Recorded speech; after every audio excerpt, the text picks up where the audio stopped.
ตอนนี้ได้มาอยู่ที่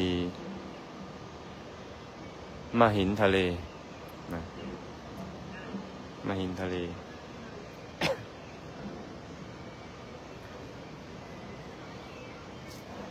ประเทศศรีลังกาเนาะจะพาญาติโยมครูบาอาจารย์ที่อยู่ทางบ้านที่บ่ได้มาพร้อมกันชมสถานที่เป็นสถานที่ที่พระศาสนาพระสงฆ์หมู่ใหญ่เข้ามาประดิษฐานครั้งแรกในโลกในศรีลังกานี้เนาะ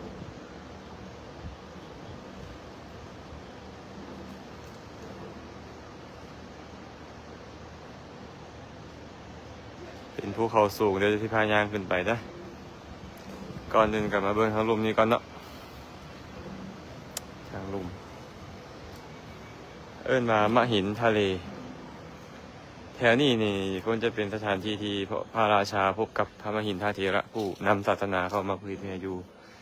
ศรีลังกาครั้งแรกถ้าจะสังเกตเห็นได้ว่าเสากุฏิวิหารนี้ยังเป็นหินหมดเลยเป็นเสาหินที่ตัดออกมาเนาะ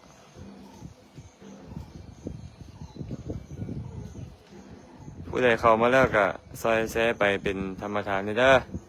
ให้เขาได้เห็นน้ำกันว่าศาสนามาประดิษฐานอยู่ที่ประเทศศรีลังกานี่มาในช่วงปีพ.ศ. 236โดยการนำเข้ามาเผยแผ่ของท่านพระอาจารย์มหินทเถระผู้เป็นผู้เปรียบเสมือนกับพระพุทธเจ้า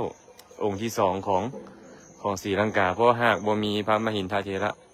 ศาสนากับบ่เข้ามาสู่ศรีลังกาเดี๋ยวก็จะค่อยเล่าเรื่องให้ฟังอีกเทื่อหนึ่งเนาะให้เบิ่งสถานที่ไปก่อน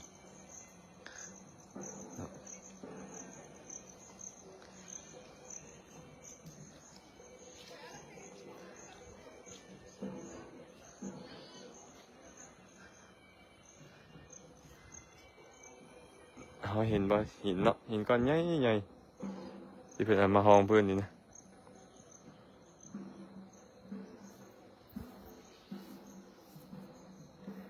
ว่ามันในมุทนาบุญน้ำกันอาจารย์จะขึ้นไปบูชาเจดีย์อยู่ถึงพูนแหละเพิ่นบอกว่าบันไดตั้งแต่นี่ขึ้นไปนี่1,840 ขั้น1,840 ขั้น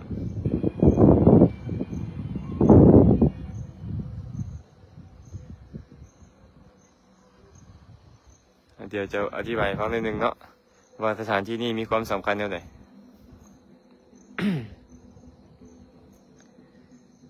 สถานที่นี้เดิมทีได้ชื่อว่ามิสกะปพัตตะเป็นสถานที่ที่เป็นป่าบอนที่พระราชาก็ตามข้าราชบริพารก็ตาม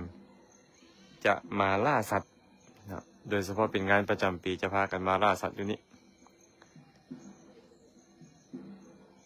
ในสมัยเดียวกันนั่นเองพระมหินทเถระซึ่งเป็นพระราชบุตรเป็นลูกชายของพระเจ้าอโศกมหาราชผู้ครอบครองแว่นแค้นอยู่ที่ประเทศอินเดียสมัยนั้นโดยพระมหินทเถระนี่นะได้โอกาสในการออกบวชนะพอเพิ่นเริ่มมีศรัทธาในพระศาสนาและพระมหินทนี่ก็ได้ออกบวชโดยการเสื้อเชิญของพ่อให้ออกบวชหลังจากออกบวชบรรลุเป็นพระอรหันต์แล้วได้นำพระศาสนาเข้ามาเผยแผ่โดยการทรงมาของพระเจ้าอโศกมหาราชผู้เป็นพระราชบิดาของพระองค์ในสมัยนั้นการทรงพระศาสนาออกไปสู่ต่างถิ่นก็คือทรงธรรมทูตออกไปเผยแผ่ศาสนามีหลายเนาะออกไปเป็น8-9 สายหนึ่งเข้าไปลาวไทยพม่าก็มีพระโสนะและพระอุตระแต่ว่าเข้ามาศรีลังกาเอาเฉพาะศรีลังกาก็คือพระมหินทเถระนี่แหละนำเข้ามาพอพระมหินทเถระนำเข้ามาแล้วก็มาลงอยู่บนนี่เลยมาด้วยฤทธิ์เนาะลงมาอยู่นี่พร้อมด้วยพระสงฆ์อีกกลุ่มหนึ่งสามเณรผู้เป็นหลานชายและก็อุบาสกคนหนึ่งมาพอมาฮอดในสถานที่นี้ปรากฏว่าในช่วงนั้นนี่นะพระราชาพร้อมด้วยข้าราชบริพาร ได้พากันมาล่าสัตว์พอมาล่าสัตว์และพระมหินทะนี่เพิ่นยืนอยู่พูนเถิงก้อนหินอยู่เถิงพุ่นแหละเอิ้นซื้อของพระเจ้าเทวานำปิยติสะนี่ว่าติสะธรรมดาและคนธรรมดาเขาจะบ่เอิ้นพระราชาแบบนี้ได้ยินคำว่าติสะก็เลยเหลียวขึ้นไปเบิ่งคิดว่ามันเป็นผีคิดว่ามันเป็นเทวดาอีกอย่างก็ตามแต่ก็เลยเกิดความย่านกลัวขึ้นก็เลยมีการถามไทยกันว่าแม่นไผพระมหินทะเถระก็บอกแจ้งสื่อเสียงเรียงนามของตัวเองว่าเป็นพระภิกขุในพระศาสนาเป็นลูกชายของพระเจ้าอโศกมหาราชพระเจ้าอโศกมหาราชนี่นะกับพระเจ้าเทวานำปิยติสะที่ครอบครองอยู่ศรีลังกานี้เป็นพระสหายกันโดยที่บ่ทันเห็นหน้ากันจักเทื่อแต่เป็นสหายกันเมื่อได้ยินว่าพระมหินทะนี่เป็นลูกชายของพระเจ้าอโศกมหาราชก็ได้เสื้อเชิญให้ลงมาสถานที่ทางรูมนี่อย่างที่เฮาลงมานี่เนาะที่เฮาเห็นแถวนี้นี่นะเป็นบอนที่พระเจ้าอโศกขออภัยเป็นบอนที่พระเจ้าเทวานำปิยติสะนี่ได้พบพ่อได้โอ้ลมกับพระมหินทะเถระเลยมีสื่อเอิ้นหลายอย่างไปเขาก็เลยตั้งพระเจดีย์แต่ก่อนเป็นเจดีย์น้อยเพิ่นว่าอยู่ลุมนี่นะเป็นเจดีย์น้อยเอิ้นว่าอาจระเจดีย์ได้เอิ้นว่าอัมพะเจดีย์ได้เนาะแล้วก็เอิ้นว่ามหินทะเลเจดีย์ได้เจดีย์2 องค์อยู่ทางเทิงได้ยินใกล้เขาเว้าให้ฟังว่าเจดีย์องค์หนึ่งองค์ใหญ่นี่แม่นบรรจุบริขารของพระสัมมาสัมพุทธเจ้าส่วนองค์น้อยบรรจุพระอธิธาตุของท่านพระมหินทะเถระนั้น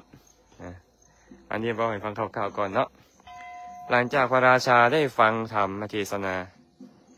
เกิดความเลื่อมใสแล้วก็เสื้อเชิญให้พระมหินทะเถระพร้อมด้วยพระสงฆ์เข้าไปสู่อนุราธปุระหรือว่าอนุราธบุรีซึ่งเป็นพระนครที่พระเจ้าเทวานำปิยติสะนั้นได้อาศัยอยู่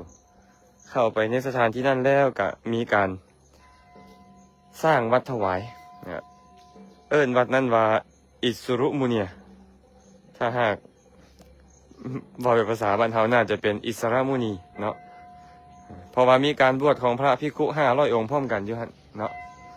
บวช500 องค์พร้อมกันอยู่หั่นเพราะมีความเลื่อมใสหลังจากฟังธรรมแล้วมีความเลื่อมใสพวกอามาตย์ข้าราชบริพารก็เลยขอบวชเดี๋ยวเจ้านายเขาจะขึ้นไปพร้อมกันเนาะเขาจะขึ้นไปพร้อมกันย่างไปพร้อมกันเด้อญาติโยมเด้อย่างไปพร้อมกันบันได 1,840 ขั้นอันนี้อาตมากับฟังใกล้เขาเว้าเด้ออาตมาจะย่างขึ้นไปไล่พร้อมกันบูชาเจดีย์อยู่ทางเทิงก็อดใจรอท่าเนาะบ่ว่าแบตเตอรี่ยังมีบ่ขอทุนมาไปพร้อมกันทางลมนี่จะมีถ้ำมีเหิบหินแล้วก็มีการเฮ็ดเป็นกุฏิไว้แต่ก่อนเนาะสมัยก่อนนี่สถานที่นี่เพิ่นบอกว่าเป็นสวนมะม่วงเป็นสวนมะม่วง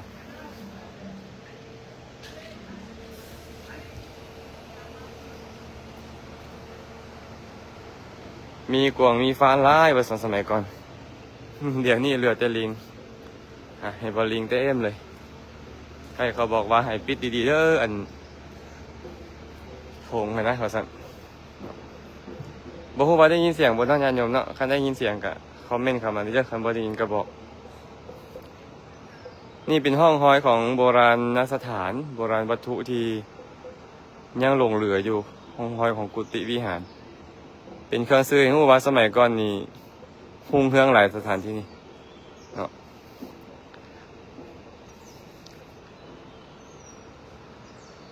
เบิ่งบันไดอีหยังต่างๆนี่นะเป็นหินผาทั้งหมดเลยเนาะเป็นหินผาทั้งหมดละเขาก็จะเริ่มขึ้นมาเขาจะค่อยๆขึ้นเพราะมันสูงหลายนี่ก็น่าจะเป็นสังฆารามเนาะเบิ่งได้ยังเนาะเบิ่งเสานี่เป็นหินล้วนๆอีหลีได้นี่เป็นหินล้วนๆเลยอาตมาฮอดนี่แหละรู้สึกปลื้มใจคิดว่าโอ้พระอรหันต์ทั้งหลายมาอยู่นี้สมัยแรกๆของ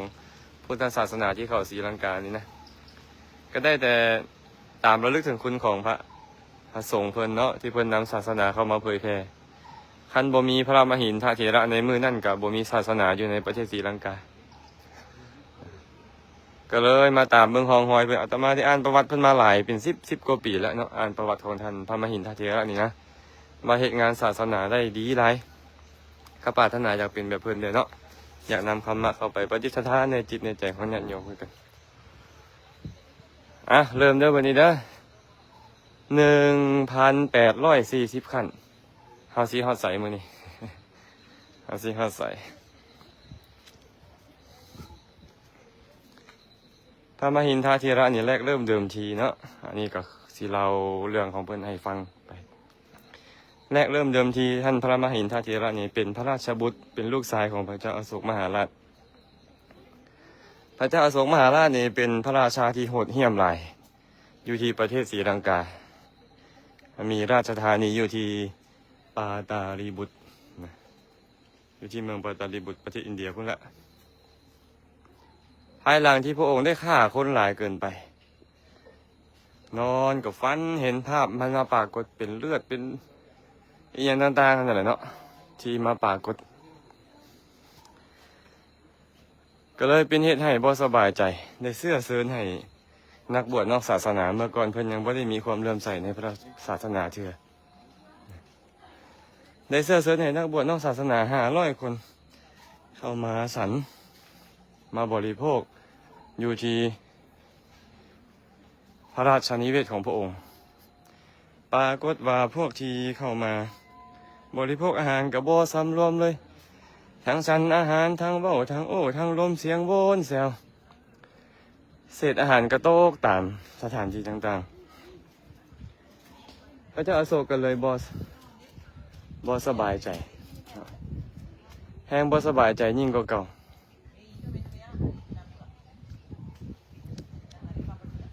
ก็เลยสร้างให้กลับไปพอกลับไปแล้วก็สมัยนั่นเองเนาะพระเจ้าอโศกนี่ฆ่าพี่น้องนำกัน101 องค์นี้หมดเลยจงไว้ผู้เดียวน้องชายห่วมท้องแม่เดียวกันส่วนคนอื่นนี่สร้างฆ่าที่หมดมีสะใภ้คนหนึ่งในบรรดาญาติของพระองค์นั่นแหละได้หนีไปในขณะที่กำลังตั้งท้องมีลูกหนีไปแบบบ่ให้พระเจ้าอโศกฮู้พ่อหนีไปในระหว่างทางกันไปเกิดลูกอยู่ใต้ต้นไม้ต้นหนึ่งโดยอาศัยลูกขาเทวดาซอยเหลือเลยเป็นเหตุให้ลูกหันได้ชื่อว่านิโครธะนิโคตนี่เป็นชื่อของต้นไม้เนาะเพราะเท้านี่เกิดอยู่หันกันเลยเอิ้นมาเท้านี่โคตรหลังจากเกิดลูกแล้วก็ได้ไปอาศัยอยู่ที่บ้านของคนขอทานเพื่อปกปิดชื่อเสียงบ่ให้พระราชาฮู้ยันพระราชานี่ตามฆ่าผ่านเวลาไป7 ปีเด็กน้อยคนนี้ชื่อวานิโคตรนี่ได้บวชในพระพุทธศาสนา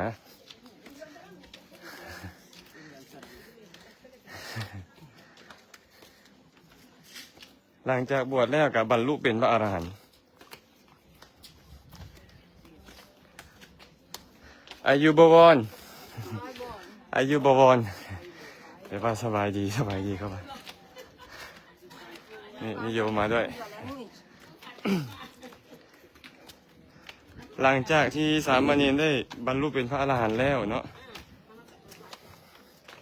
ก็แล้วได้กลับไปบิณฑบาตอยู่บ้านของขอทานซุมือเพื่อโปรดแม่ของตัวเองในสมัยนั้นพระเจ้าอโศกหลังจากนิมนต์พระ500 องค์ของเพิ่นนะนักบวชนอกศาสนา500 องค์เข้ามาสู่ตระกูลและบ่เกิดความเริ่มใส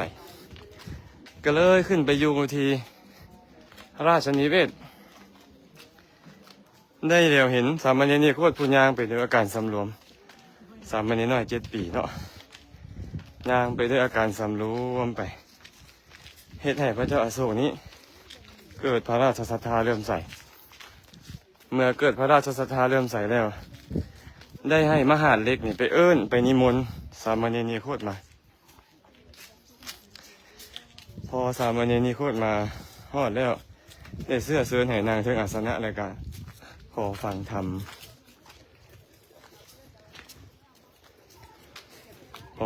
จบลงมีความเริ่อมใส่ศรัทธาในสามณีโคตรก็เลยถวายของแก่สามณีโคตรก็ได้บอกเรื่องราวให้ฟังว่ามีอาจารย์มีอุปัชฌาย์เป็นอะไรโยม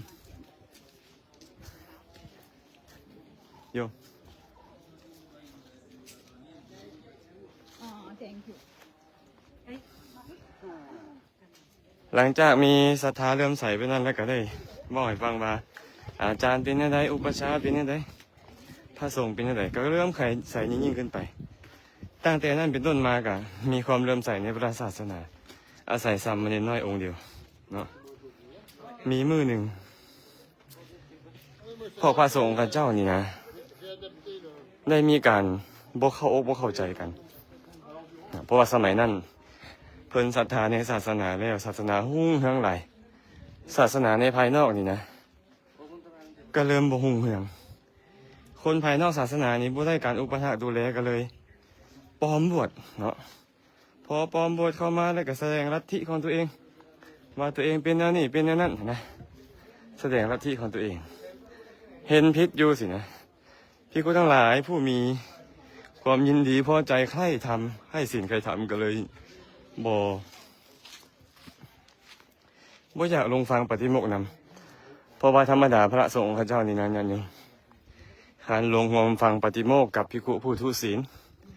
ก็จะเป็นเหตุให้เพิ่นนี่ผิดศีลไปนำเนาะเพิ่นก็เลย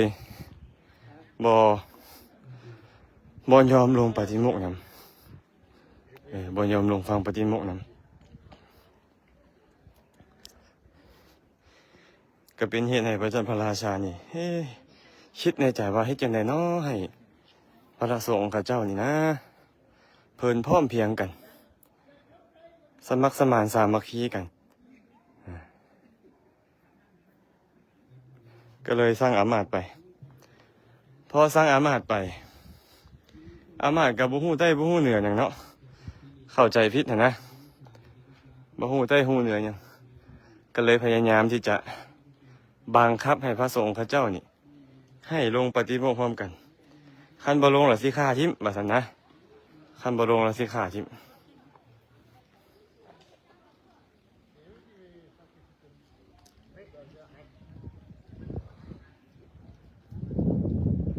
ทีนี้ขอเล่าตัดอีกบาทหนึ่งเนาะก่อนที่จะมีการฆ่านะก่อนหน้าที่พระเจ้าอโศกมีความเลื่อมใสแล้วนั้นเนาะน้องชายของเพื่อนชื่อว่าติสสะนี่ก็โอ้ยบ่มีความเลื่อมใสในพระศาสนาเลยเมื่อบ่มีความเลื่อมใสในพระศาสนาก็มาจมให้อ้ายเพิ่นฟังมาจมให้พระเจ้าอโศกฟังมาพระสงฆ์พระเจ้านี่นะบริโภคอาหารแล้วก็คือสิไปนอนกินแล้วก็นอนคือกับตัวกรตัวฟ้านี่แหละอยู่ป่าพุ่นบ่เฮ็ดอีหยังแหละพระสงฆ์พระเจ้านี่นะว่าซั่นพระเจ้าอโศกมหาราชเห็นน้องชายคิดแบบนั้นแล้วก็เลยรับสั่งกับน้องชายว่าติสะเอ้ยอ้ายจะมอบราชบัลลังก์ให้เจ้านี่ปกครองให้เจ้าปกครอง7 มื้อที่8แล้วอ้ายจะประหารชีวิตเจ้าว่าซั่นพระเจ้าอโศกเว้าไปนี่ปึ๊บน้องชายก็เกิดความย่านกลัวเนาะเกิดความย่านกลัวว่าอ้ายตัวเองนี่เว้าคำใดให้คำนั้นเฮ็ดจังได๋น้อบัดนี้เนาะว่าซั่นย่านอ้ายฆ่าเสวยราชอยู่7 มื้อบ่ได้ความสบายใจเลยให้เป็นพระราชาอยู่7 มื้อบ่ได้ความสบายใจ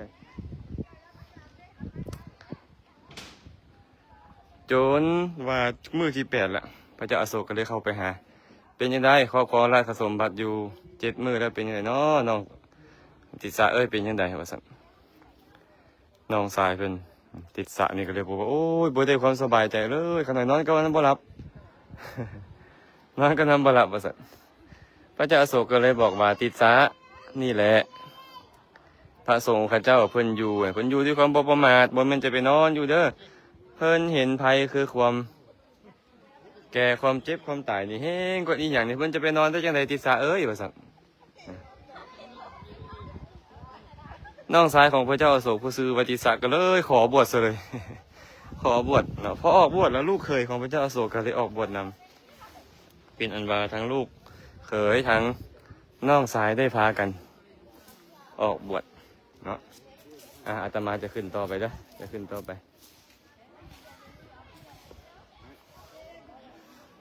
จะขึ้นไปเจดีย์ไงฮะเนาะเราจะขึ้นไปบนนี้ก่อนรอต่อเนาะหลังจากพระติสสะได้บวชแล้วลูกเขยของพระเจ้าอโศกได้บวชแล้วก็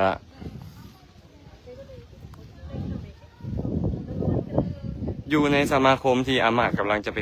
บังคับให้พระสงฆ์อยู่พร้อมกันคือกันอามาตย์คนนี้ก็พยายามบีบคั้นให้พระสงฆ์กับเจ้านี่ลงปฏิบัติพร้อมกันคันบ่ลงสิฆ่าทิมพระสงฆ์ก็บอกว่าบ่ลงให้ตายกับบ่ลงว่าซั่นสิลงหรือบ่ลงลงปฏิบัติพร้อมกันหรือบ่ลงคันบ่ลงสิฆ่าทิมฆ่ารถอามาตย์ก็ยกดาบขึ้นฟันคอพระสงฆ์องค์แรกฟันคอขาดปุ๊บตายองค์ที่สองก็เบาคือกันสิลงหรือบ่ลงบ่ลงสิฆ่าทิมเอาฆ่ารถเพราะลงแล้วมันเป็นอาบัติเนาะเป็นเหตุในพระศาสนานี่อันตรธานเพื่อนก็เลยตัดคอไปอามาตย์คนเนี่ยตัดไปจนมาฮอดน้องสายของพระเจ้าอโศกกำลังยกดาบขึ้นสิฟันคออ้าวอันนี้พระเจ้าติสสะนี่นะน้องสายของพระเจ้าอโศกนี่พระติสสะเทระนี่ว่าซั่นบ่กล้าค่ะย่านพระราชานี่ให้ก็เลยกลับไปถามพระราชามหาราชข้าน้อยนี่นะได้ข่าพระสงฆ์พระเจ้าบังคับให้เพื่อนนี่ลงปฏิโมกข์พร้อมกันเพื่อนบ่ลงเมื่อบ่ลงเขาก็เลยฟันเขาเอาว่าซั่นพระราชาได้ยินนั่นก็เกิดความเดือดร้อนใจละอ้าวข่อยบ่ได้บอกให้เจ้าไปฆ่าพระสงฆ์ข้าเจ้าเคยบอกให้เจ้านี่ไปหาอุบายหาวิธีพยายามให้ได้เพื่อนนี่ร่วมฟังปฏิโมกข์นำกันว่าซั่นเจ้าคือเฮ็ดจังซี่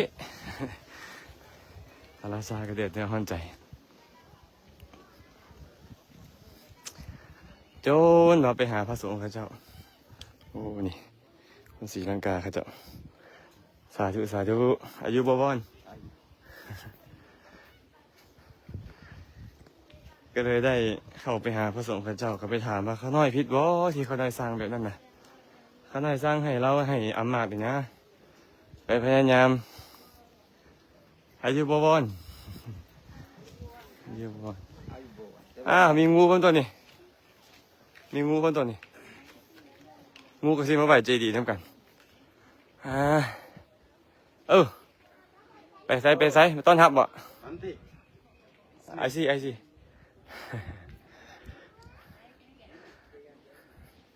ไปนั่นกันเด้อแบ่งบุญให้เจ้าเด้อขอให้บุญอย่างมาทั้งเมื่อขอแบ่งบุญให้เจ้านำเด้อไปบูชาเจดีย์ทำกันเด้อเขาเด้อเพิ่นมาบูชาเจดีย์อยู่เทิงนี้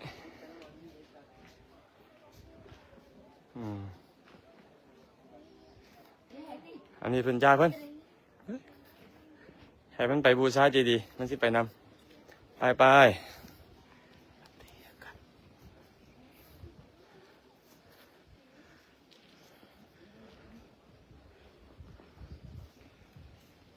ปขึ้นไปเลยอยู่บ่ไอ้เช่โอเคไอ้วิลการวิตีเนาะที่เราต่อหลังจากที่พระเจ้าอโศกมหาราชเขาไปหาพระสงฆ์แล้วพระสงฆ์ก็บอกว่าบ่ผิดหยังพระเจ้าอโศกก็ยังบ่ได้ความสบายใจสมัยนั้นสังฆราชาคณะของพระสงฆ์สมัยนั้นก็คือมีพระเถระองค์หนึ่งเพิ่นก็เลยเข้าไปหาพระเถระเมื่อเพิ่นเข้าไปหาพระเถระก็ไปสอบถามว่าข้าน้อยนี่ผิดบ่ท่านอาจารย์เอ้ยบ่ผิดดอกว่าซั่นบ่ผิดดอกบ่ผิดอีหยังก็เลยได้ความสบายใจขึ้นด้วยอาศัยพระเถระนั่นนะให้ทิศที่น้ำน่ะก็ได้ความสบายใจขึ้นหลังจากนั้นก็ได้โอ้รมกับพระเถระพระสงฆ์ว่าข้าน้อยนี่นะอยากเป็นญาติกับพระพุทธเจ้าอยากเป็นพี่น้องกับสัตว์อยากเป็นพี่น้องกับพระพุทธเจ้า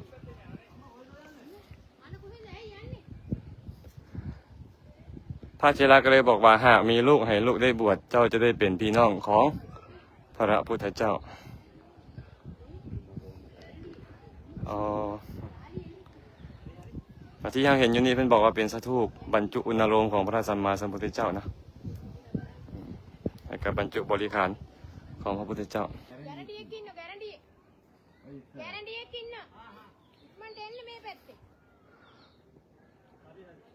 อ๋อเอามาต่อเนาะเมื่อกี้นี่อินเทอร์เน็ตมีปัญหาเมื่อกี้เขาใส่แล้วเมื่อกี้นี่หาเรื่องของพระเจ้าอโศกมหาราชได้ไปสนทนากับพระสงฆ์ว่าเหตุจังใดอยากเป็นพี่น้องกับพระพุทธเจ้านี่นะ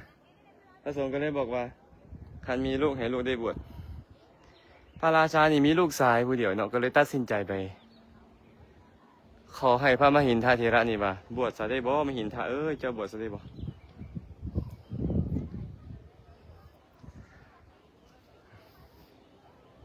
พระมหินทาเถระก็เลยบอกว่าโอ้ยลูกอยากได้ยินคำนี้มาโดนแล้วลูกจะได้ยินคำนี้มาโดนแล้วงูตัวนี้ยังประมาณถ้างูขึ้นไป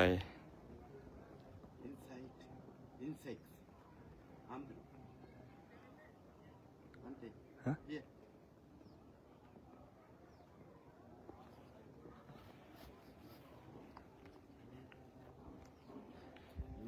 the frogs. ไม่อีกอย่างวะ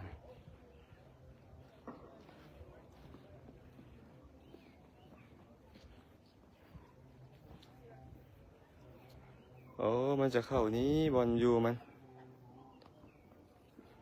บอลยูของมันอ๋อสาธุเข้าไปได้บ่ล่ะเอ้ย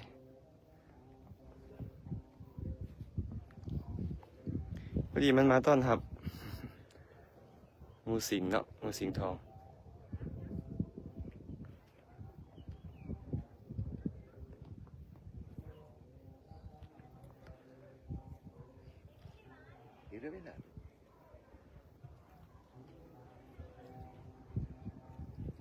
อยู่ใกล้ๆสถูป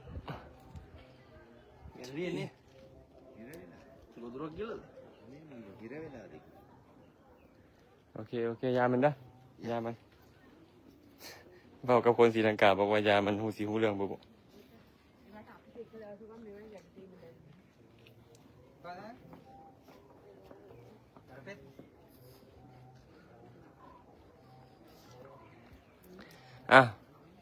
สาธุที่ขอเราต่อเนาะเราต่อจากเมื่อกี้นี้หลังจากนั้นพระเจ้าอโศกก็ขอให้พระมหินอนุตตรทัพปุระเนาะ 14 kilometers. 14 Sri Bodhi. First they brought to the Sangamitta from Anuradhapura. โอ้สาธุสิขอเราต่อเนาะเราต่อไปเรื่อยเด้อกับพระศักดิ์สิทธิ์เจดีย์ไปนั้นหลังจากนั้นพระมหินทาเถระก็ได้บวชพอบวชแล้วบรรลุเป็นขออภัยเด้ออินเทอร์เน็ตบ่ดี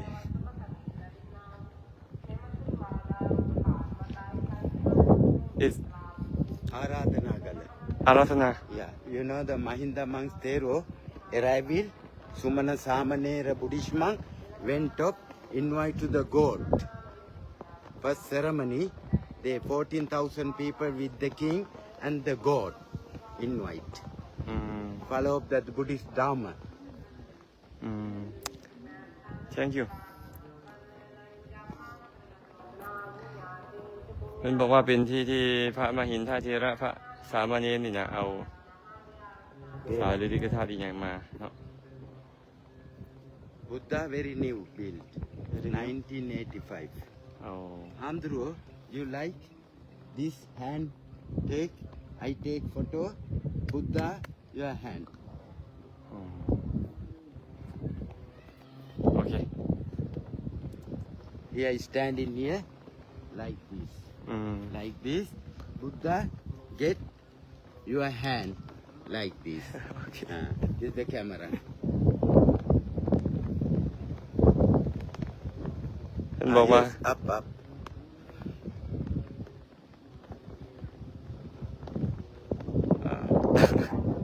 No, no, no. No, no, no. Yes, move. Up, up. อ่ะสิไปต่อเรื่องบัดนี้เด้อเนาะหลังจากที่พระมินทเถระได้บวชเนาะได้ศึกษาในสำนักของอาจารย์เพียงมีความรู้เพียงพอแล้วนะก็ได้นำพระศาสนาเข้ามาเผยแผ่อยู่ประเทศศรีลังกาสถานที่ที่ครั้งแรกที่เพิ่นมากันนี่แหละบ่เป็นคนอื่นเนาะเลยสถานที่นี่ว่ามหินทะเลมหินทะเลมหินทะเล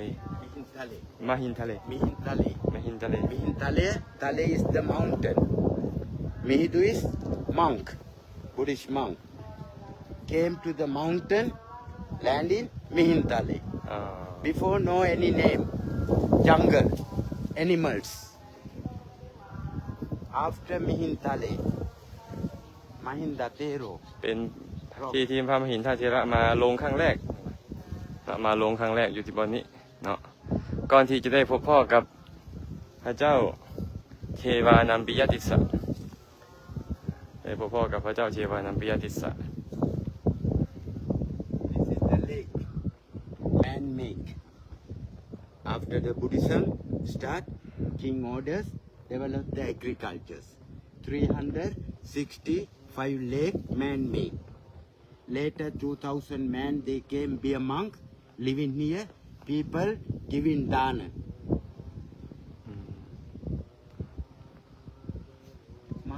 This is Mahasaya Dagoba, Buddha Uruma Roma Dhatu. This one Buddhist monk, Mahinda Thero. He came in, live here 48 years. After die, our king relic, the inside deposit. อันนี้บรรจุพระบรมสารีขออภัยบรรจุพระอุณโรมแล้วก็บรรจุบริขารของพระสัมมาสัมพุทธเจ้าองค์นี้เนาะองค์เจดีย์ใหญ่ส่วนองค์นี้เป็นมาบรรจุอัฐิธาตุของ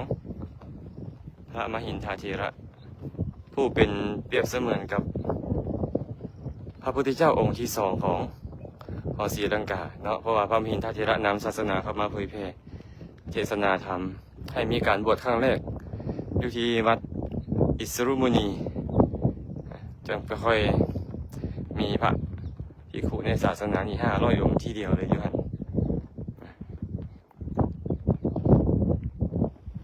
Ceremony. อ๋อสาธุเด้ออนุโมทนาบุญนำคนเฮ็ดอนุโมทนาบุญนำคนเฮ็ดอันนี้เป็นเรื่องราวคร่าวๆเด้อเป็นเรื่องราวคร่าวๆที่เกี่ยวกับพระมหินทเถระหลังจากนั้นก็ได้นำพานางภิกขุณีคือน้องสาวของเพิ่นชื่อว่านางสังฆมิตราพานางสังฆมิตรานี่นะมาเผยแพร่อยู่ศรีลังกาคือกันแล้วก็เป็นเหตุให้มีนางภิกขุณีอยู่ในศรีลังกาและยังบ่พอพานางสังฆมิตราได้นำกิ่งของต้นศรีมหาโพธิ์ต้นแรกกิ่งของต้นศรีมหาโพธิ์ต้นแรกต้นที่พระพุทธเจ้านางประทับตรัสรู้นั่นแหละนำกิ่งมาประดิษฐานไว้ที่เมืองอนุราธปุระนี้เป็นเหตุให้มีต้นศรีมหาโพธิ์ประดิษฐานอยู่จนมาฮอดซุมื้อนี้ต้นศรีมหาโพธิ์ที่บ่เคยถูกทำลายเลยและเป็นสิ้นส่วนของต้นแรกแท้ๆก็คือต้นศรีมหาโพธิ์อยู่ประเทศศรีลังกานี้เนาะแต่จะบ่ใหญ่เด้อจะบ่ใหญ่มีความกว้างเส้นผ่าศูนย์กลางของต้นนี้ประมาณ20ปลาย30 เซนนี่แหละประมาณ30 เซนนี่แหละต้นบ่ใหญ่ผ่านเวลามา 2,200 กว่าปีเนาะขออภัย 2,300 กว่าปี 2,330 ปี 32 ปี ต้นโพต้นนั้นก็ยังอยู่คือเก่าเนาะแต่มีการเล่าว่าในช่วงที่คนนอกศาสนาเข้ามาฮุกหานนะก็เฮ็ดให้มีการตัดการบั่นทอนกิ่งของต้นศรีมหาโพธิ์ที่แตกออกไปนั้นเหลือแต่กิ่งเดียวแต่ก่อนก็มีหลายกิ่งอยู่เขาตัดออกก็เลยเหลือกิ่งเดียวปัจจุบันนี้ก็ยังอยู่ที่เมฆวันนะอยู่ที่เมฆวัน These two Jaffa new rebuilt 2 years. ทูเจีย Yes, โอ้ new rebuilt before destroyed. มันบอกว่าหาก็สร้างขึ้นไหมบุดนนี่ไอคันชูก็ Yes, come this way.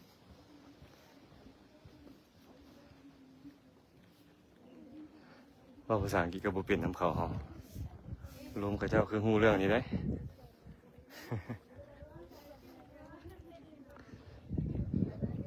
ผู้ใดฟังภาษาอังกฤษออกล่ะฟังเพิ่นละแปลให้ฟังเด้อคอมเมนต์เข้ามาเด้อ This is the 7 Buddhist monk arrival. 7 Buddhist monk. This area later.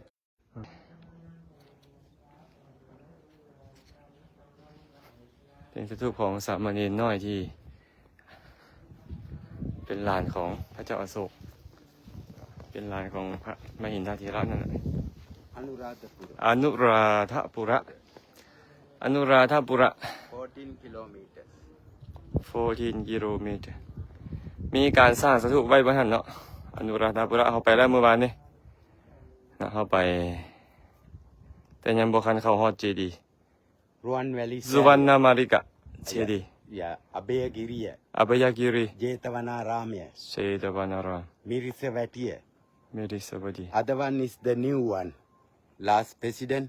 they built by Sandahiru Saya.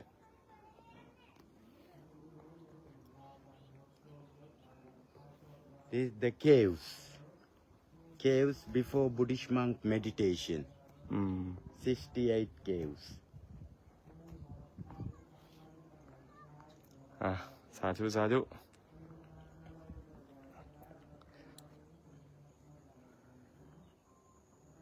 นี่สถูปของสามเณรเด้อขออนุโมทนาบุญนำสามเณรในครั้งนั้นเนาะที่ได้เป็นปัจฉาสมณะของครูบาอาจารย์เข้ามาเผยแพร่ศาสนาอยู่ประเทศศรีลังกา ผ่านเวลามา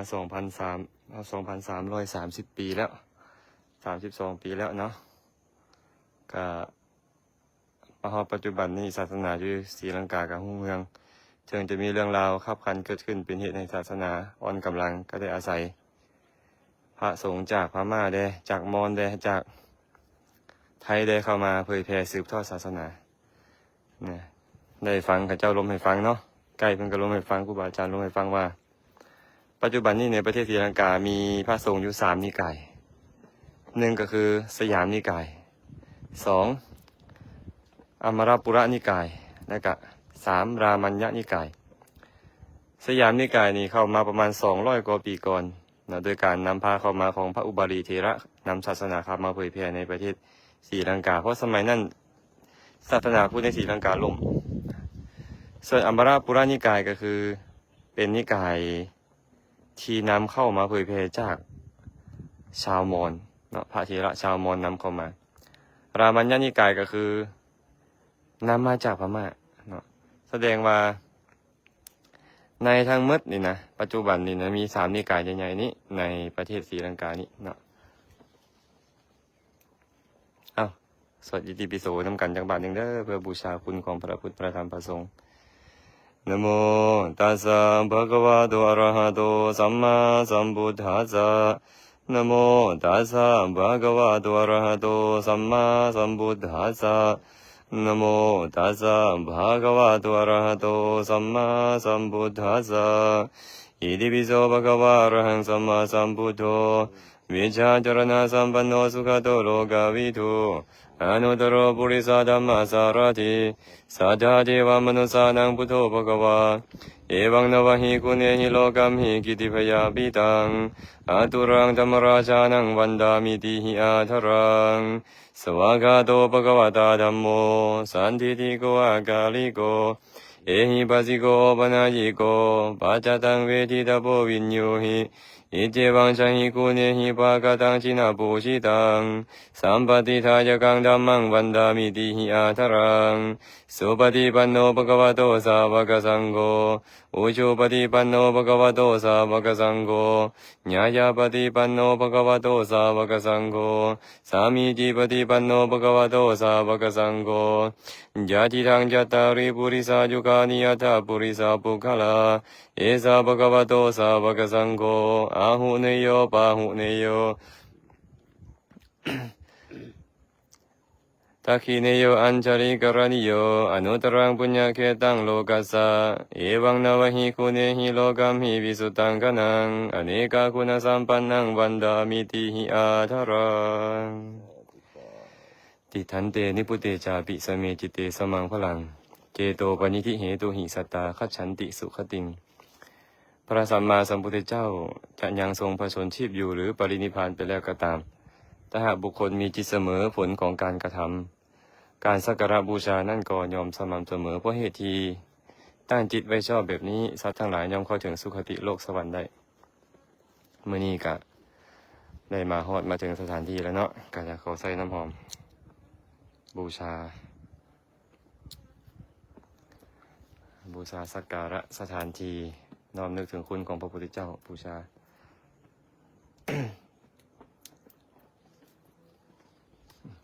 เดี๋ยวทาแกะน้ำหอมเบิดหนึ่งเด้อพร้อมกันบูชาเด้อญาติโยมเด้อผู้ใดบ่ได้มาก็พร้อมกันบูชาพร้อมกันอนุโมทนาบุญนำอาตมาเด้อญาติธรรมก็ตามผู้ใดผู้หนึ่งก็ตามที่อยู่ทางฝั่งลาวถึงบ่ได้มาด้วยตนเองก็ให้พวกเฮานี่พร้อมกันนอบน้อมบูชาน้ำกันทอกอยู่เนี่ยเลยมีน้ำอบน้ำหอมเด้อมาบูชาเอากล่าวคำบูชาน้ำกันอรหัตาจิหินวะคุเนหิสมนาคาตัสสะสัมมาสัมพุทธัสสะอิมังสุขันโธจักกังเดมิอิดังโนปุญญังนิพพานัสสะปัจจโยโหตุอิมังปุญญาภาคังสัพพสัตตานังเดมิข้าพระเจ้าขอน้อมบูชาซึ่งคุณของพระสัมมาสัมพุทธเจ้าผู้ประกอบด้วยคุณ9ประการมีความเป็นพระอรหันต์เป็นต้นด้วยน้ำหอมนี้ขอส่วนบุญนี้จงเป็นปัจจัยให้ถึงพระนิพพานในอนาคตการอันใกล้นี้เถิดถ้าหากข้าพเจ้ายังต้องเวียนว่ายตายเกิดในวัฏสงสารขึ้นชื่อว่าความบ่มีอย่าได้มีแก่ข้าพเจ้าขอให้ข้าพเจ้าจงได้เกิดในประเทศอันสมควรในตระกูลอันเป็นสัมมาทิฏฐิได้พบเจอกัลยาณมิตรคอยชักนำแต่สิ่งที่ดีงามให้ได้ฟังพระสัทธรรมยินดีในการประพฤติปฏิบัติธรรมได้นำตนให้พ้นไปจากทุกข์ประสบสุขอันไพบูลย์กล่าวคือพระนิพพานในอนาคตการอันใกล้นี้เถิดข้าพเจ้าขออุทิศส่วนบุญทั้งหมดนี้ให้แก่เทวดาทั้งหลายให้แก่สรรพสัตว์ทั้งหลายขอให้เราสรรพสัตว์ทั้งหลายจงมีส่วนในบุญนี้ด้วยเถิดสาธุสาธุสิเอาน้ำหอมไปฉีดเด้อบัดนี้เด้ออันนี้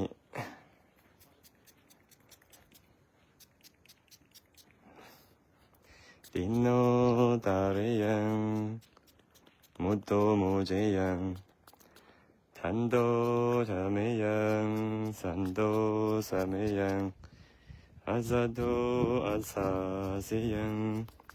ปรินิพุโตปรินิพาปิยังสุโธโสเทยังบุตโธโพเทยังตินโนตาเรยังมุตโตโมเจยังทันโตธรรมยังสันโตสามยังอาซาโตอาซาสิยังปรินิพุโตปรินิพาปิยังสุโธโสเทยังพุทโธโพเทยังตินโนตาเรยังมุตโตโมเจยังทันโตธรรมยังสันโตสามยังอาซาโตอาซาสิยังปรินิพุโตปรินิพาปิยังสุโธโสเทยังพุทโธโพเทยังเราข้ามแล้วจากทุกข์ใหญ่ในไตรวัฏ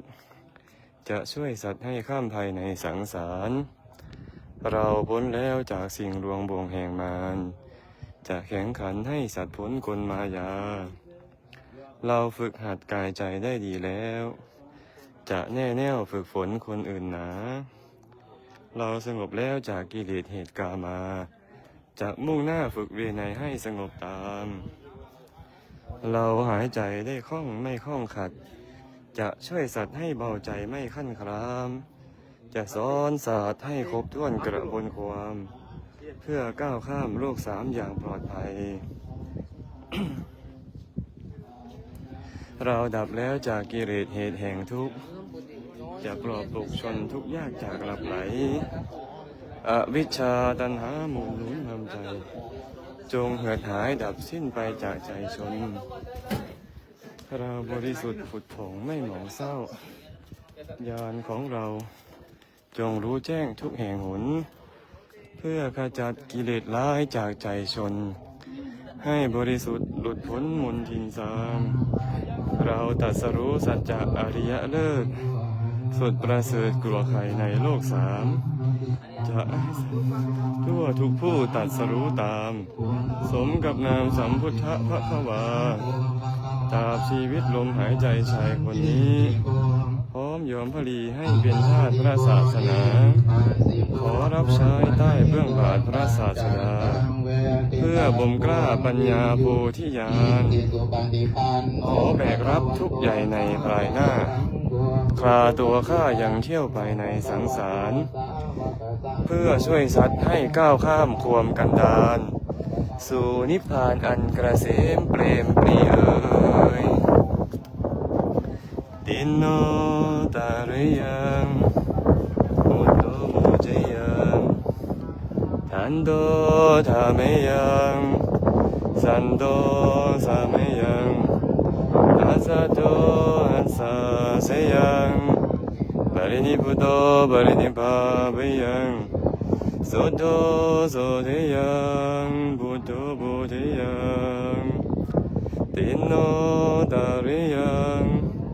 มุตโตโมเจยังทันโดธาเมยังสันโดสาเมยังอาสัทโธอัสสาเสยังบารินิพุโตบารินิภาเวยังสุโธโสเทยังบุตโตบุเทยังตินโนตาริยังมุตโตโมเจยังทันโดธาเมยังสันโดสาเมยังอาสัทโธอัสสาเสยังบารินิพุโตบารินิภาเวยังสุโธโสเทยังบุตโตโพเทยังตินโนตาริยังมุตโตโมเจยังทันโดธาเมยังสันโดสะเมยังอาสัทโธอัสสาเสยังปรินิพุโตปรินิภาเปยังสุโธโสเทยังบุตโตโพเทยังใบพระสวดทานปารมีสรรเสริญคุณพระรัตนตรัยนำกันเด้อสีน้ำหอมไปพร้อมเนาะทานปารามีสัมปันโนทานะอุปปารามีสัมปันโนทานะปารมัตถปารามีสัมปันโน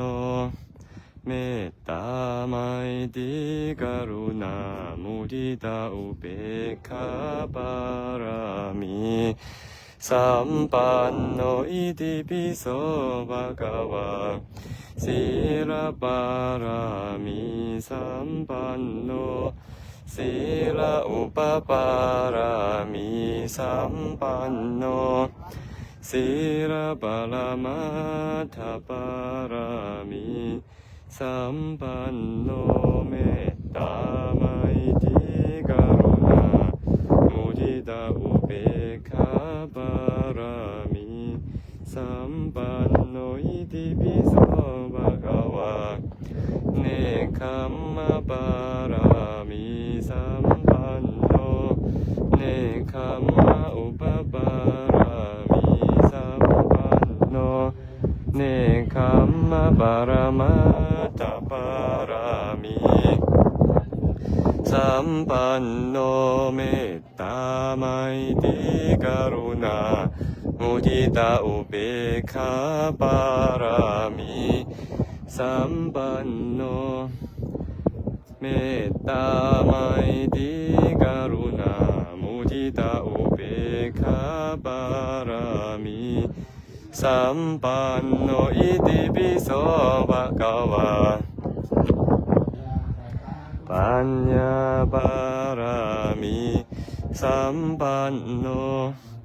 ปัญญาอุปปารมีสัมปันโนปัญญาปรมัตถปารามีสัมปันโนเมตตาไมตรีกรุณามุทิตาอุเบกขาปารามีสัมปันโนเมตตาไมตรีกรุณามุทิตาอุเบกขาปารามีสัมปันโน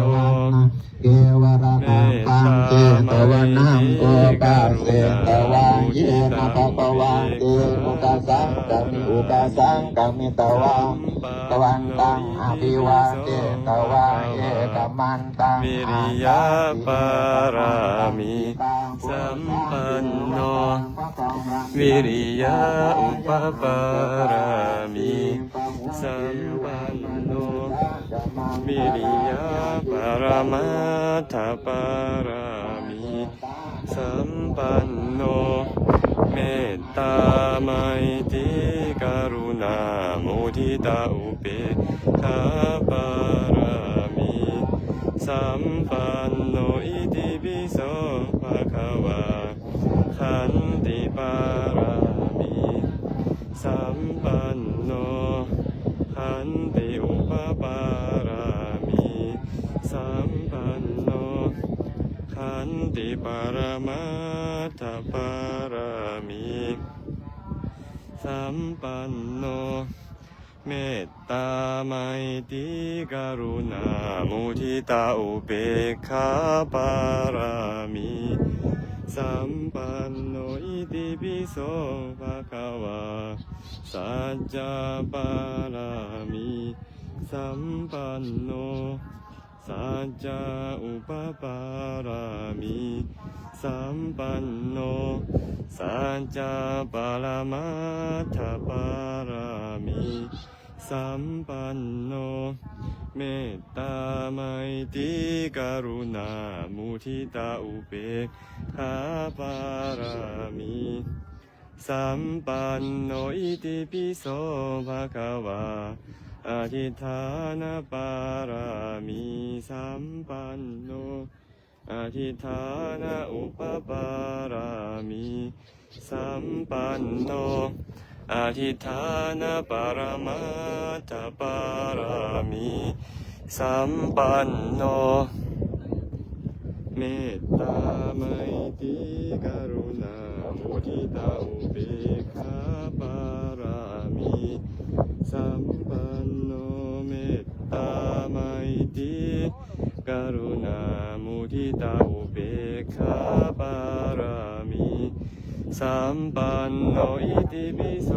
ภะคะวาเมตตาปารามีสัมปันโนเมตตาอุปปารามีสัมปันโนเมตตาปรมัตถปารามีสัมปันโนเมตตาไมตรีกรุณามุทิตาอุเบกขาปารามีสัมปันโนอิติปิโสภะคะวาอุเบกขาปารามีสัมปันโนอุเบกขาอุปปารามีสัมปันโนอุเบกขาปรมัตถปารามีสัมปันโนเมตตาไมตรีกรุณามุทิตาอุเบกขาปารามีสัมปันโนอิติปิโสภะคะวาพุทธังสรณังกัจฉามินะมามิ ตังเอเตนะ สัจเจนะสุวัติโหตุเยปุกลานันตสัตตังเบสตเตจา สันนัตโตขัตติโยตาปาติชายิตาปาติพระมโนอาจาสัพพามโหรติงพุทโธตาปาติเตชะสาทิวาตาปาติอาทิจโจรติมาภาติจันทิมาสันนัตโตขัตติโยตาปาติชายิตาปาติพระมโนอาจาสัพพามโหรติงพุทโธตาปาติเตชะสาทิวาตาปาติอาทิจโจรติมาภาติจันทิมาสันนัตโตขัตติโยตาปาติชายิตาปาติพระมโนอาชาสัพพามโหรติงพุทโธตาปาติเตชะสาทิวาตาปาติอาทิจโจรติมาภาติจันทิมาสันนัตโตขัตติโยตาปาติชายิตาปาติพระมโนอาชาสัพพามโหรติงพุทโธตาปาติเตชะสาทิวาตาปาติอาทิจโจรติมาภาติจันทิมาสันนัตโตขัตติโยตาปาติชายิตาปาติพระมโนอาชาสัพพามโหรติงพุทโธตาปาติเตชะสาเอเตนะสัจวัชเชนะโสทิเตโหตุสัพพะทาเอเตนะสัจวัชเชนะโสทิเมโหตุสัพพะทาสาธุสาธุสาธุขอให้ญาติโยมทั้งหลายญาติธรรมทั้งหลายที่ทางบ้านได้บุญได้กุศลนำเด้อ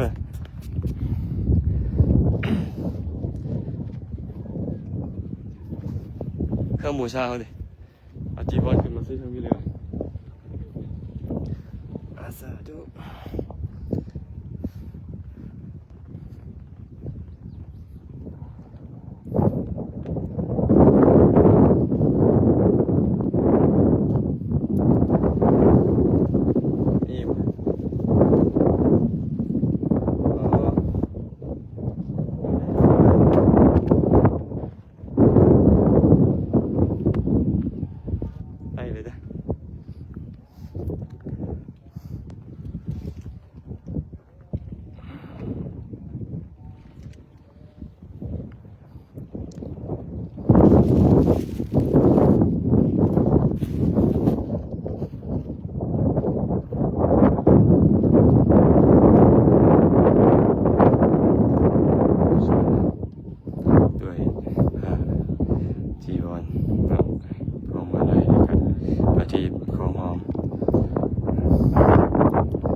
ฉีดแล้วปะฉีดบูชาดิตรงนั้นของพระมหินทาธีระอย่าลืมไปนะอย่าลืมไปทักษิณยังไงนะตัวนี้สถูปบรรจุอุณโลมมาสักกับบริโภบริขารของพระพุทธเจ้าอะไรอาจารย์ขึ้นบ่อาจารย์ขึ้นมาทันเลยอันพวกเขาไม่ได้เอาอันทงมาแล้วอ๋อไปทางโอ้ยหลุดเอายังสุวรรณมาริกาเจดีตอนพักบ่ายไปพี่เด้อไปทางเพื่อนพี่เด้อท่านผู้ใดอยากจะเป็นกาเจดีของสามเณรน้อยสามเณรพระอรหันต์ไม่พูดเลยไม่ได้ต้นขามาแหละย่างลงไปนี่เลยไปทันเลยอาจารย์ไปมาเลยเมื่อกี้อันนี้เป็นของพระมหินทาธีระองค์ใหญ่นี่นะอยู่ต้นขามพูดแล้วมันขึ้นบริกรอย่างขึ้นดอกเป็นขี้ดินเก่าล้วนๆเลยสามเณรที่เป็นพระอรหันต์ที่มาเผยแพร่ครั้งแรกมานำพระเจ้ามานำเจ้าพระเถระมหินทาเถระนั่นแหละ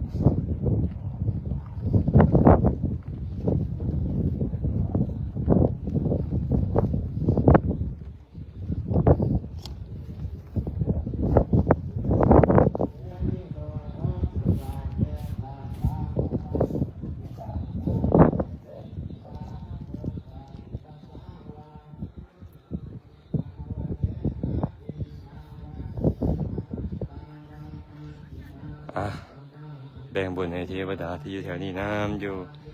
อะไรที่ต่างๆนั่นเนาะ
มีน้ำดื่มเอาน้ำดื่มไปบูชาคุณของพระสงฆ์เนาะพระมหินทเถระเป็นเข้า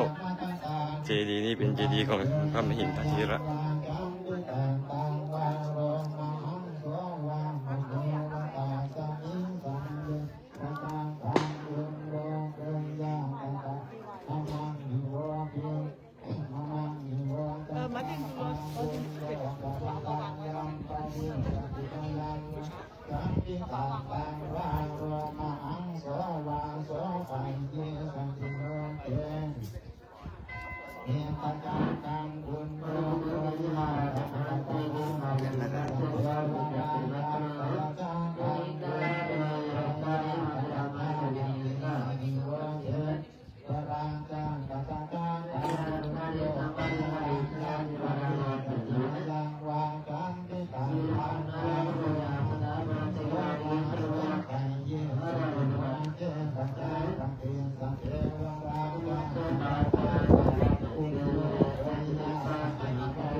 Und da, wo wir die Knoten sehen, da hat man da genügend abgelegt. Wenn die Probleme haben, genügt da ab. Wenn ไกด์เราไปไหนแล้วไกด์เรา อยากจะรู้ว่าตรงนั้นเป็นอะไร ตัวหินดูลูกใหญ่ๆจะขึ้นไปตรงนั้นทันไหมเนาะอาตมาจะลงไปก่อนนะเผื่อว่า ท่านก็บอกถ้าจะยอยลงแล้วเดี๋ยวไม่ทันเดี๋ยวฉันเห็นไหม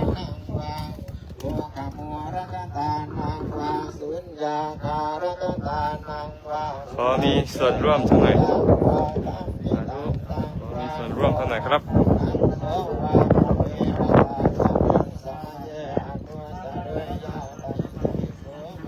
ทันเลย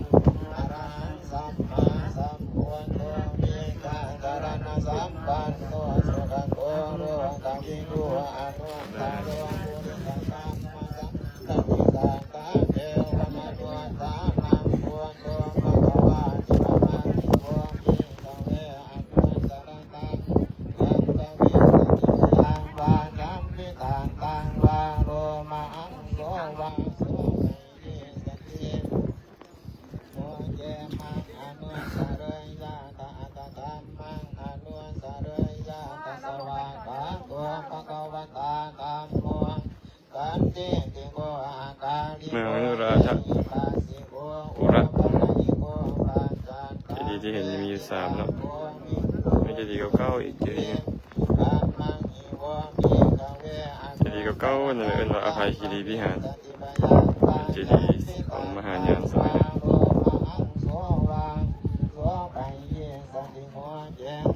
เซลงแล้วแบบนี้เนาะ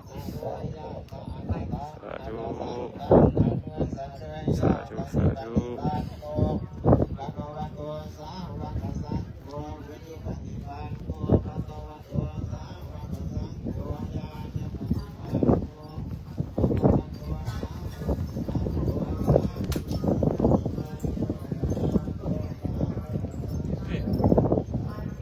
This way.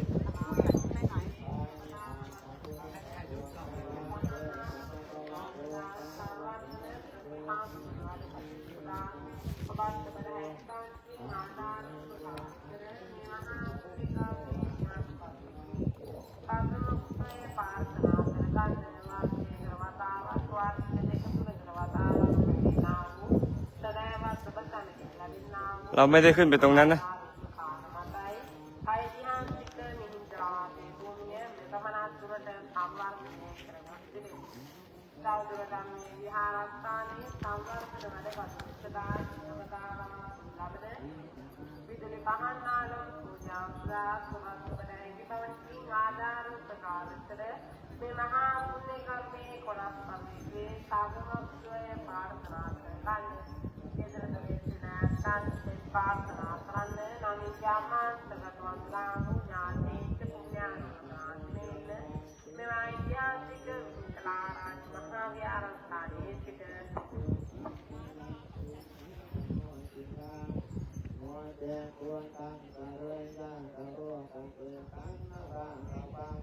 มหินทะเล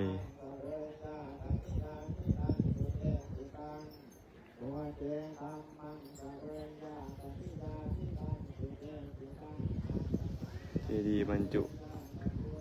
บริขารของพระพุทธเจ้าบรรจุอุณโรมพระพุทธเจ้าแล้วก็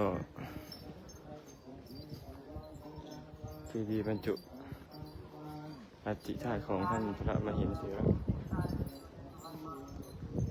ส่วนมีเจดีย์องค์เล็กองค์หนึ่งที่ไม่ได้บูรณะ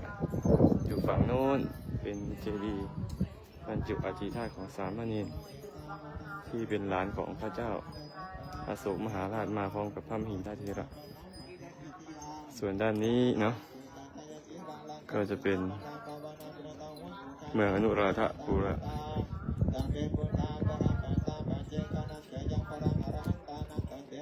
เจดีย์องค์เก่าๆนั่นนะจะเป็นเจดีย์วัดอภัยคีรีวิหาร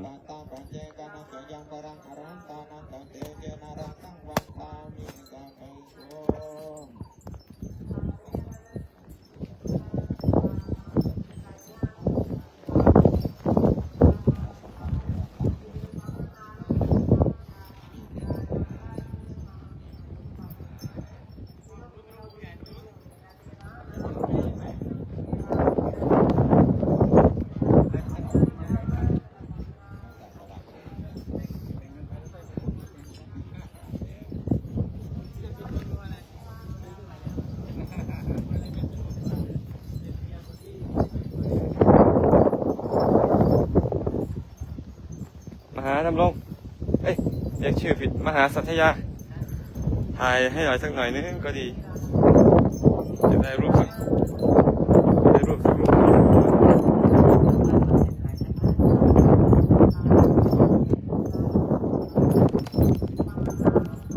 เดี๋ยวลิงเอานะไม่ได้ถ่ายชัดถ้าเห็นเซดีจะเบิร์ดปะ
เจ้าเหรอพระเจ้าเหรอเรามีเหรอทำไมในประวัติเราไม่เคยอ่านเจอเลย เขาบอกไปจุดที่พระเจ้าเสด็จมา ได้เวลาลงหรือยัง ได้เวลาเด็กวันนี้ไม่ทัน เนาะอาตมาจะขึ้นไปดูนิดหนึ่งนะทันนะอาตมารูปเดียว เร็วกว่าโยมชื่นทิพย์แน่นอน แกมาขึ้นมาไหมขึ้นมาถึงไหม ตรงนี้ แค่ตรงนี้ค่ะ เหรอ เก่งแล้วค่ะหวานไม่กลัวว่าค่อยๆลองนะ ลงไม่มีปัญหาหรอกมันจะดูโอ้ลูกโอ้ไหวไม่โอ้ไหวนะโอ้ไหว เมื่อกี้นี่มีงูอยู่ตรงนี้นี่ โอ้ งูมาต้อนรับเลยอาตมามาถึงเอ้ามาต้อนรับเลยงูนี่มันเข้าตรงนี้แหละ ได้ไม่เชื่อ ตัวใหญ่นะ ตัวใหญ่ด้วยเหรอ ใช่ แล้วก็ส่วนรูเป็ดขาพี่รูปากแข โอเค พี่รูปากแข นี่เพื่อนเรานี่เราเคยเป็นมาแล้วนี่นะหางยาวเฮ้ยไม่อย่างมองน้อยๆนี่ แบ่งบุญให้สุเจ้าเด้อสุเจ้าหูอนุโมทนาบุญนี่ฮะ ท่านแบ่งส่วนกุศลให้พวกเธอนะ ให้เธอมีส่วนบุญในกุศลของที่ท่านพาคณะ สาธุแม่สาธุแม่แบ่งบุญให้เด้อแบ่งบุญให้เด้อแบ่งบุญให้เด้อนี่บ่จะขึ้นไปเบิ่งพูนเนาะ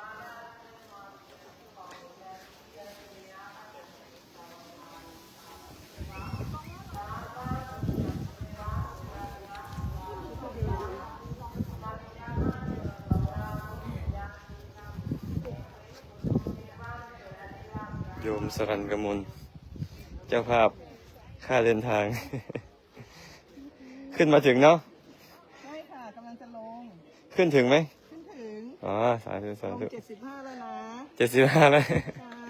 ไม่ค่อยเป็นค่อยไปไม่ได้ ไปค่อยๆไป แต่เมื่อกี้แผ่เมตตาแล้วก็บอกให้ไปเถอะเขาก็ไปนะตอนแรกเขามองอยู่ มองอยู่ก็กลัวว่าเดี๋ยวตกใจจะกลิ้งลงไปยุ่งอีก เดี๋ยวจะขึ้นไปดูตรงนั้นก่อน จ้าเชิญนี่มันเลยไปก่อนเลย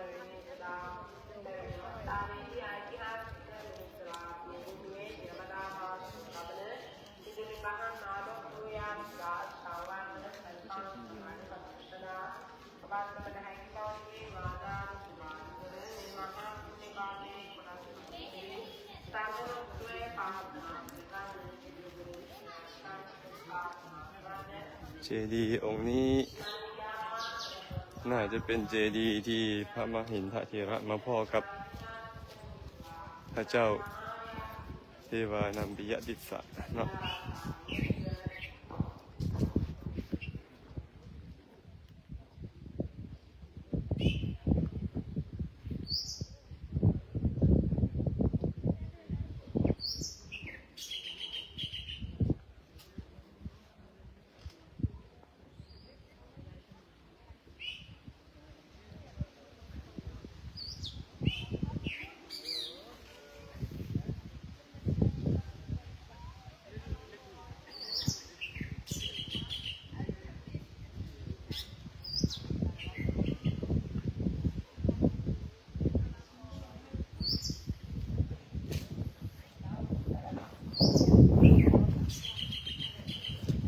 พาญาติโยมขึ้นไปเบิ่งถึงอีกทีหนึ่งกันนะ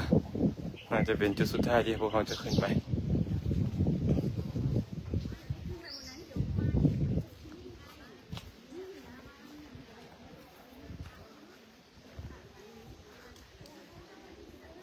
คืออะไร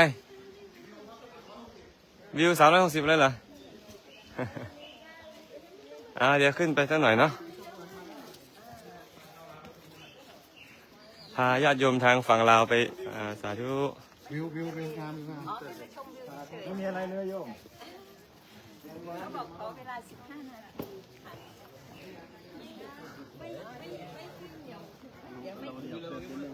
sorry Yes, yes. okay you go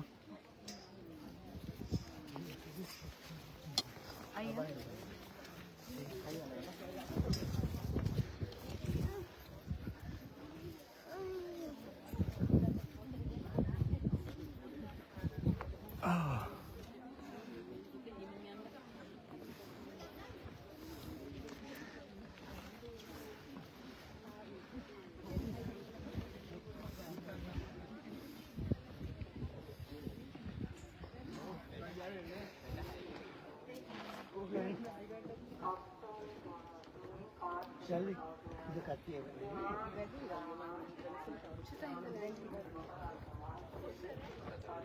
उठा के ना वही पूरी करते हैं को मत उधर फोटोज का अंदर है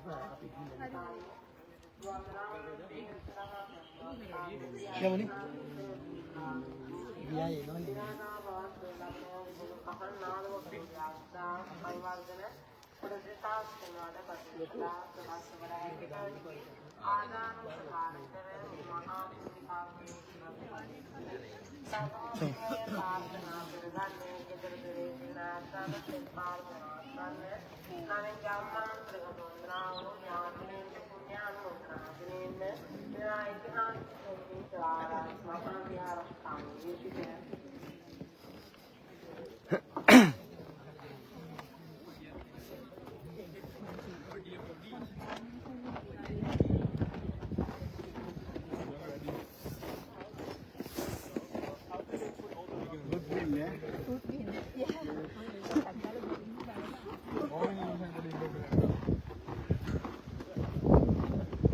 สวยงามดี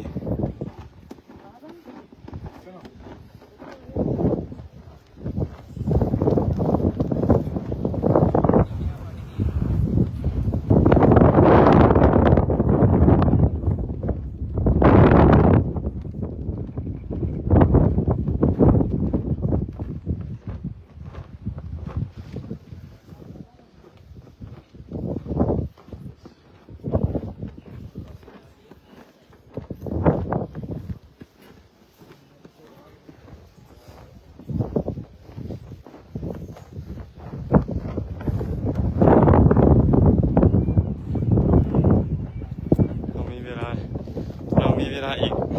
10 นาทีนะ ทำอะไรได้บ้าง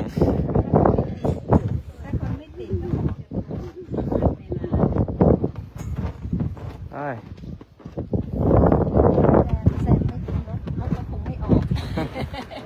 เดี๋ยวจะทำให้เพื่อนหิว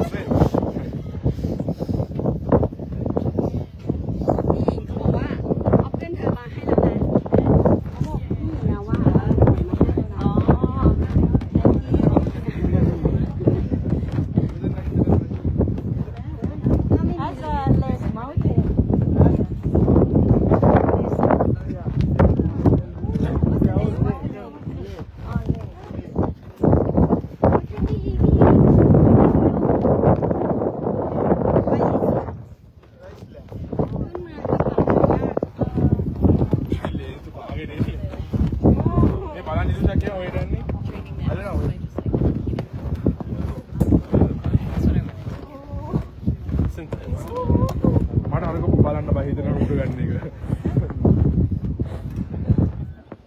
ตอนนี้มาฮอดแล้วตอนนี้เนาะนี่เป็นเจดีย์เมื่อกี้นี่เด้อที่พวกเขา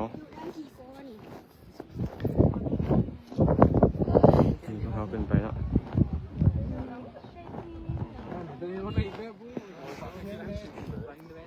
นี่เป็นเจดีย์องค์ลุม